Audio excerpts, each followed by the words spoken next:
Well, Tim and I are at it again. This year's trip was a bucket list trip we'd been planning for years. We were headed to Prudhoe Bay, Alaska from Tim's house in central Colorado.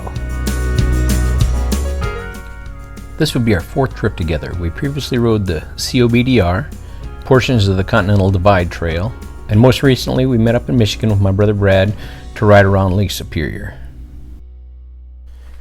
I decided to truck my bike from my house in Florida to meet Tim in Colorado to start our trip.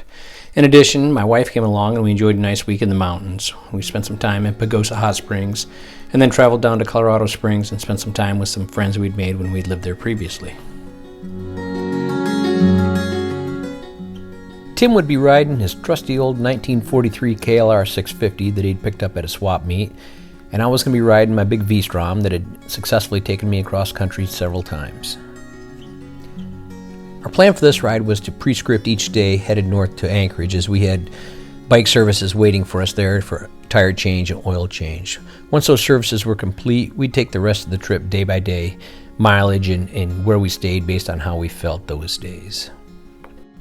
The plan for our route north was to go through Grand Teton and Yellowstone National Parks, up over Beartooth Pass, through Glacier National Park up to Banff, over the Icefield Parkways, and then head north on the Alaska Highway.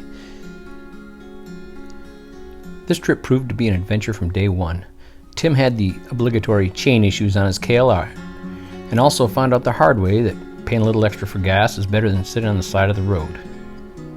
We also realized it was going to be pretty difficult to make it the 5,000 miles to our first service stop with a tire that has 1,000 miles of life left on it. Live and learn. After an adventurous day one, we met up with my brother Brad, who'd ventured out from Michigan for a few days of riding. We had some dinner, camped out, and then the next day stumbled upon the most knowledgeable KLR dealer on the planet. He swapped the chain and the rear tire, and we didn't have a single bike issue for the remainder of our trip.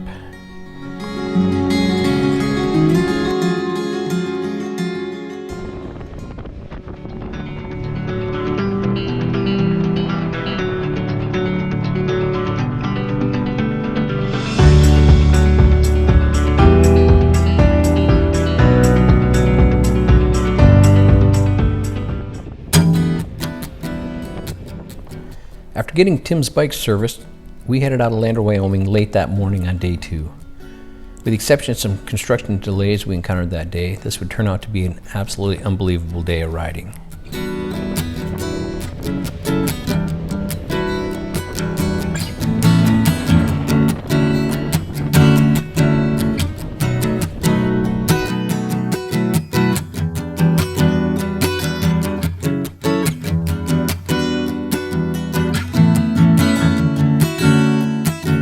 We made our way into Grand Teton National Park, turned north, and enjoyed some beautiful views along the way there as we slowly made our way toward Yellowstone National Park. Spent a long time in Yellowstone, got caught up with some buffalo and a lot of tourists along the way.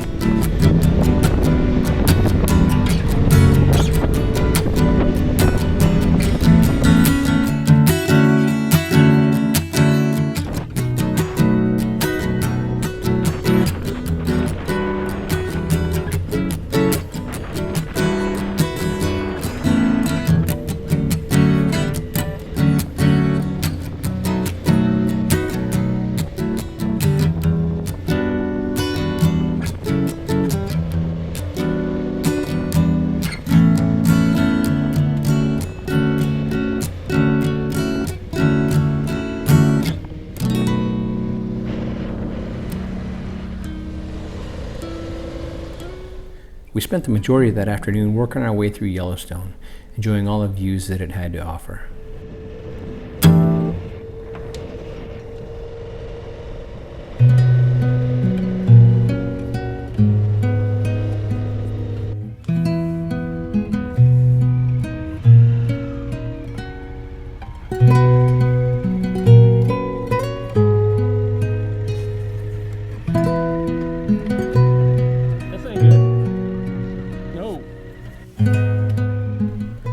Needless to say, there was a little bit of concern having to stop surrounded by these 2,000-pound beasts, but we got through unscathed.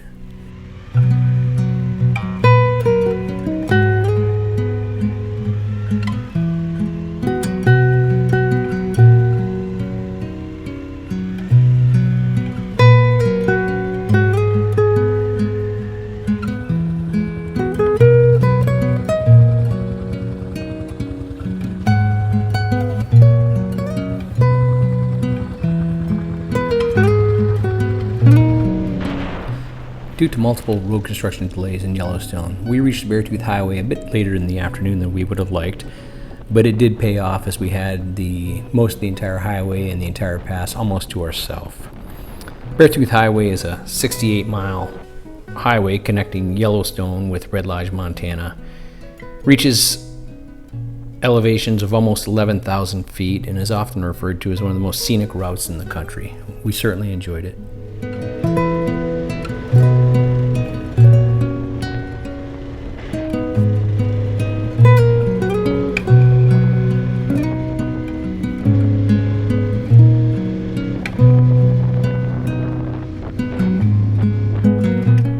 We ended up reaching our campsite well after dark in Red Lodge, Montana that night, following that 340-mile epic ride.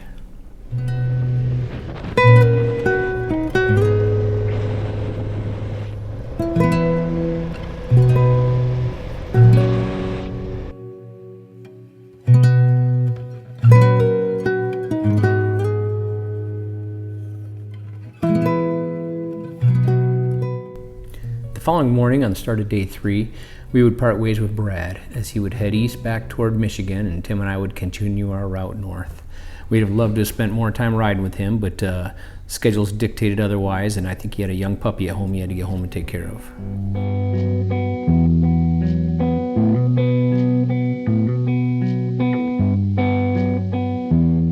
The remainder of day 3 was fairly eventless. We encountered some excessive heat as we crossed the plains of Montana for roughly 430 miles, headed to our campsite on the east side of Glacier National Park.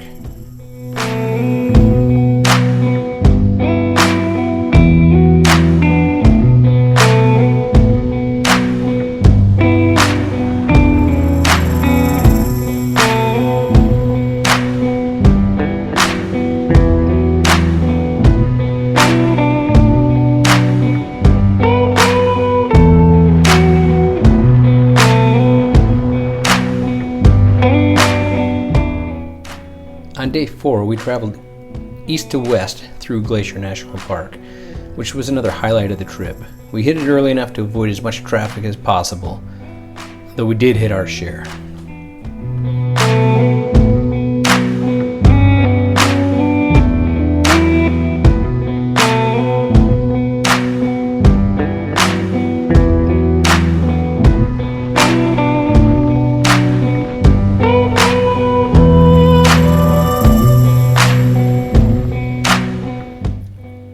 Tim and I lucked out on fuel range. Our bikes had very similar with a little over 5-gallon tanks. We did end up hauling fuel bladders for the trip up to Prudhoe Bay, though neither one of us needed to use them.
We ended up pushing a little further than planned that day after getting through Glacier faster than expected.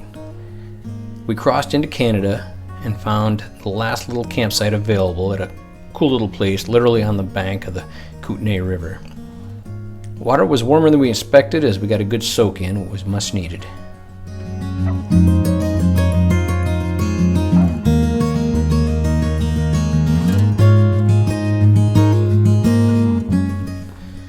We got up the next morning on day 5 and headed north. This brought us to our campsite just outside of Banff, Alberta. We arrived a little early, but we were getting pounded pretty good with the rain along the way. So we decided to head into town for a hot meal as we waited for the rain to stop. Banff, although beautiful, proved a bit too busy for our tastes. We were happy to get back to the camp and get set up. However, we did run into a grizzly bear about a mile from where we were setting up our camp, which didn't make us overly happy.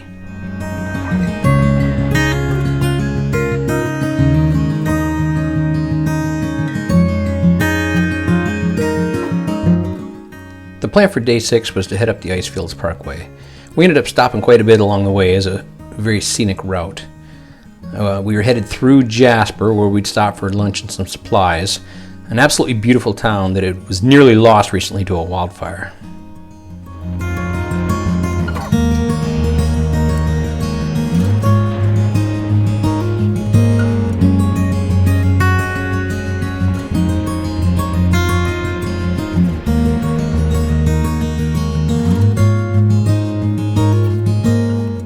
Our destination this day was the Tete John Lodge, where we set up our tents along the river. We had time to do some laundry, make some dinner, and catch up with some other riders we met that were staying at the campground as well. Day 7 was fairly eventless. We had about a 345-mile day, which would take us up through Prince George, where we stopped for lunch and some fuel, and ended up at a small RV campground just about an hour or so from the Alaska Highway.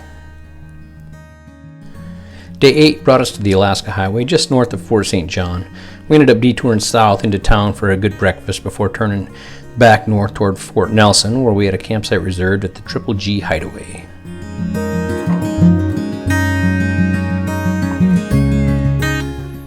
On day 9, we headed out of Fort Nelson north on the Alaska Highway.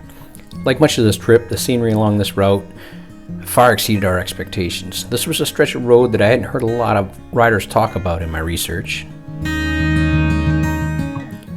This was a stretch where wildlife would become more abundant. We saw countless bear, caribou, and some goats, or sheep perhaps, I don't know which they were. None of them seemed to be bothered by the traffic. In total, I think we saw 3 grizzlies, which was a first for me.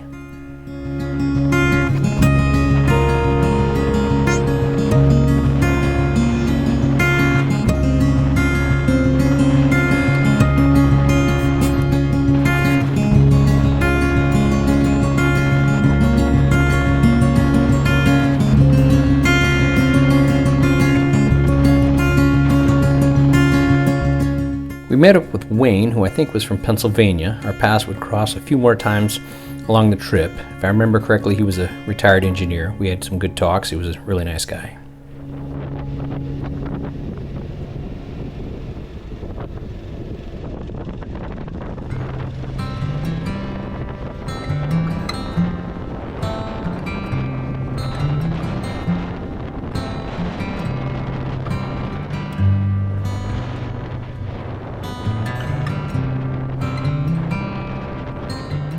One of the challenges of taking a trip like this is choosing the riding gear and the clothes we brought.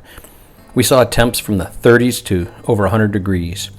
At the last minute, I chose to go with the Gore-Tex set, vice a lighter set with separate rain gear, and I'm glad I did. We had a lot of colder weather than I had expected. Tim went the other route, as I don't think Goodwill had a Gore-Tex option.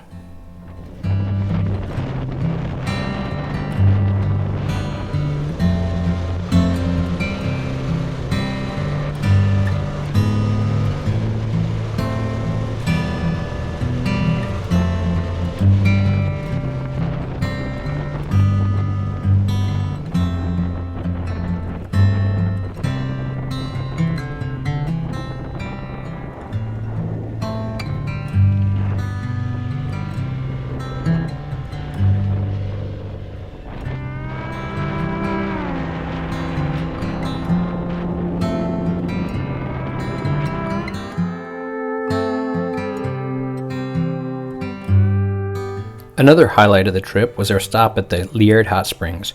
We kept the tents on the bike and enjoyed a night in the lodge. The hot springs felt great on tired bodies after 9 straight days on the bikes.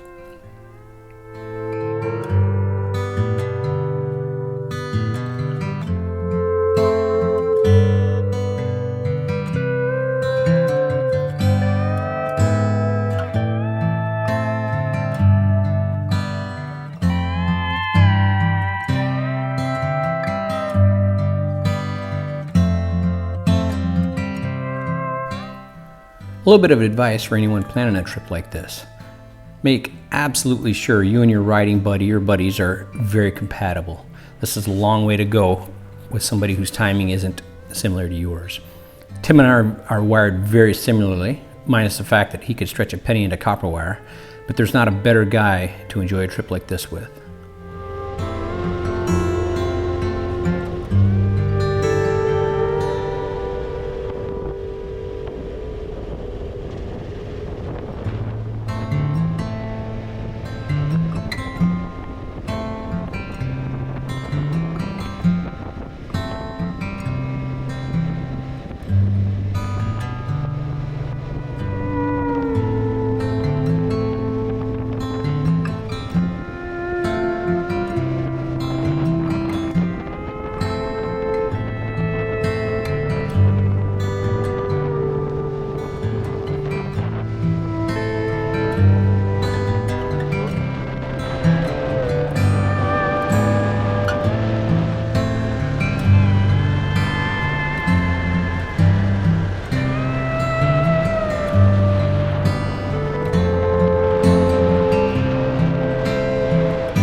We did the obligatory stop off at Sign Forest in Watson's Lake. I think I read there are 90,000 signs dating back to 1942 during the construction of the Alaska Highway.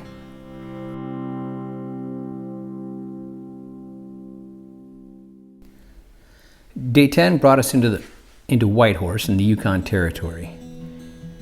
We stayed at the Yukon Motorcycle Park based on some reviews I had read, and it certainly didn't disappoint.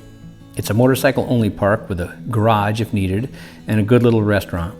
We stayed in our tents, but ended up stopping on our way back south and stayed in one of the little huts.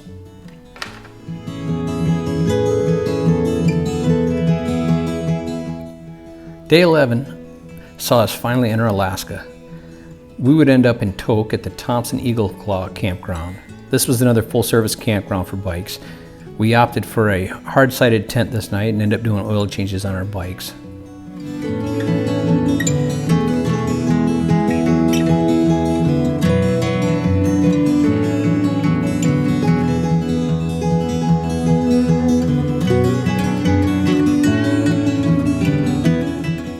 After a good night's sleep, we would head into Wasilla to stay with a buddy from a previous life. Stacy and his wife have a beautiful place on the lake and were great hosts. He actually got us out for a hike the next morning up a big-ass hill for some exercise we desperately needed. Years back, Stacy was probably the second best motocross racer in the SEAL teams. Though I suspect he may say the same thing about me. We had some great battles along the way. And it was certainly good to catch up with him and talk trash about those days. We had shipped our tires up to his house for a service planned in downtown Anchorage the next day.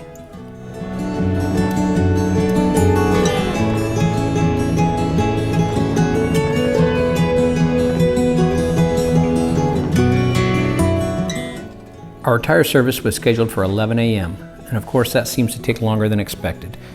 We left the shop in Anchorage around 5 p.m. that afternoon or evening and decided to make the 370-mile trip up to Fairbanks while finding a campsite to reserve along the way.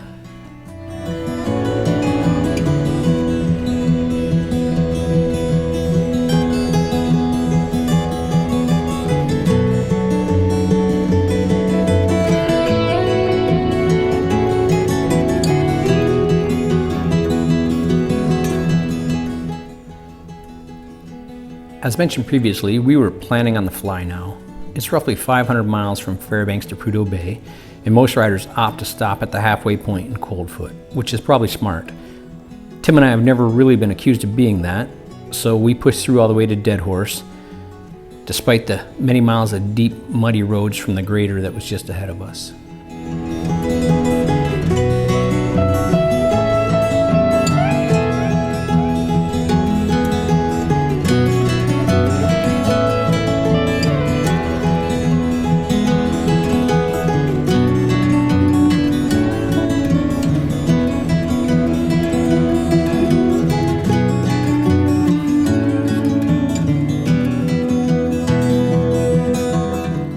Prior to reaching Prudhoe Bay, we had to cross over Adigan Pass.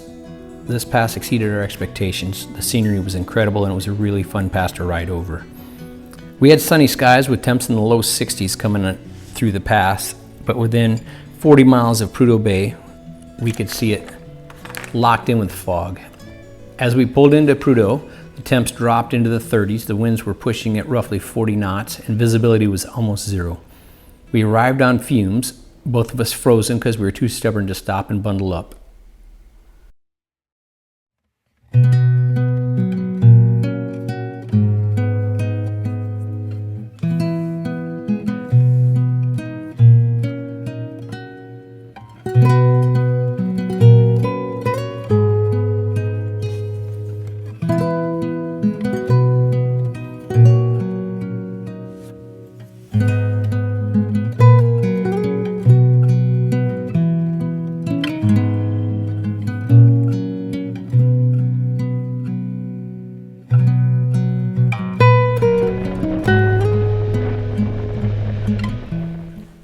We fueled up, checked into our room, had a hot meal and a shower, and then started discussing the route back before getting a good night's sleep. Tim and I are both kind of wired to punish ourselves a bit, so given that fact and some rainy predictions, we opted to forego some options we had discussed for the return route for a more direct route back.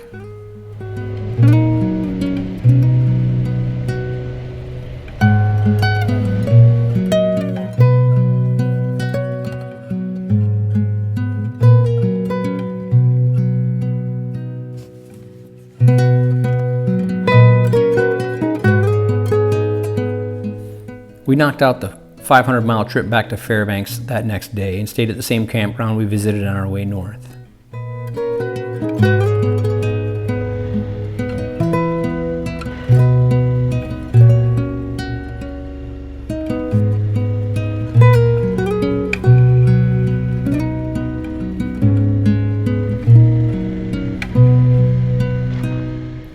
Over the next 5 days, we knocked out about 3,800 miles, equaling almost 800 miles a day, making the entire return trip from Prudhoe Bay back to Tim's house in 6 days.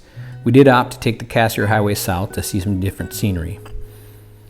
I had literally never seen a KLR held wide open for 6 days straight, but I gotta tell you, I'm a believer now.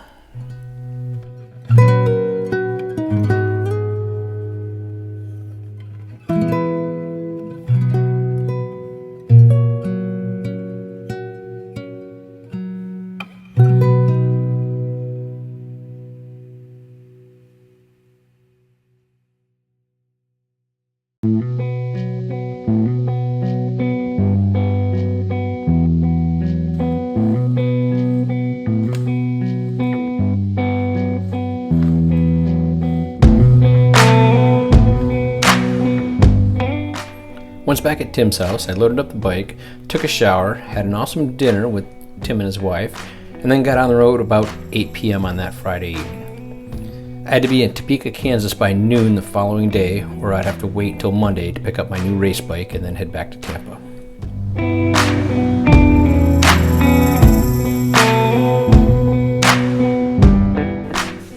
This trip exceeded our expectations.